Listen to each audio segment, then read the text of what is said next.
Bonjour à toutes et à tous, ce soir je vais au théâtre Paris-Villette pour Le Garçon du dernier rang de Juan Mayorga, mis en scène par Paul Dévaux. Et je suis pas très en avance parce que il est 18h55 et le spectacle est à 19h. Allez, on y va, cours.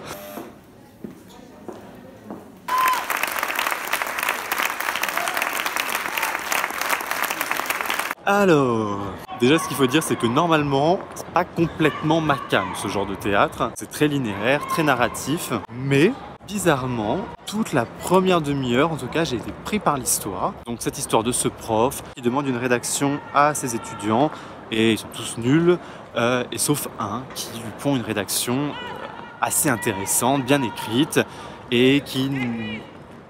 Sauf que la rédaction, elle parle quand même de son intrusion dans une famille et il décrit cette famille avec un peu de condescendance. C'est très voyeur, donc ça peut être un peu gênant et la femme du prof trouve ça vraiment gênant et elle le dit. Ce qui est bien, c'est que les rédactions, donc on y a accès soit par la lecture du prof, soit par la voix du jeune homme qui écrit ces rédactions, soit c'est joué réellement et on voit la situation. Et à chaque fois, à la fin des rédactions, c'est à suivre. Et donc nous, on attend la suite. Au début, c'est assez passionnant. On attend vraiment cette suite. On a envie de savoir ce qui se passe, jusqu'où il va aller dans son intrusion dans cette famille. En plus, à chaque fois, le prof donne des conseils d'écriture. Ça rappelle un peu le livre La vérité sur l'affaire Harry Kéber de Joël Dicker, où effectivement, c'est une mise en abîme de l'écriture. Parfois, il corrige sa copie.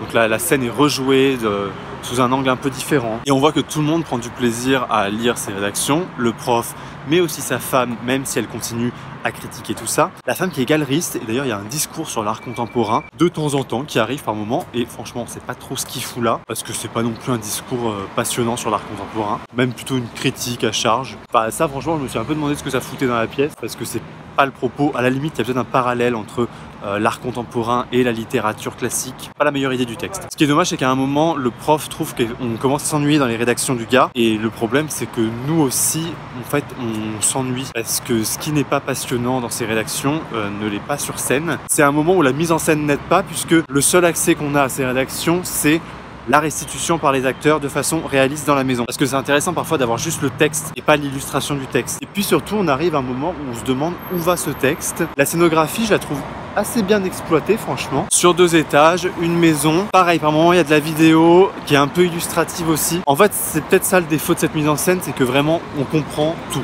Tout est très clair et il n'y a pas de surprise. Il n'y a aucun moment où on se pose des questions. Tout est très bien illustré. Et franchement, je me suis pas ennuyé quand même. Mais ça pousse pas non plus sur une grande réflexion. C'est assez simple, c'est plaisant, c'est même divertissant. Mais je pense que le vrai souci, il est quand même au niveau du texte. Enfin bon, voilà. Et bien, c'est tout.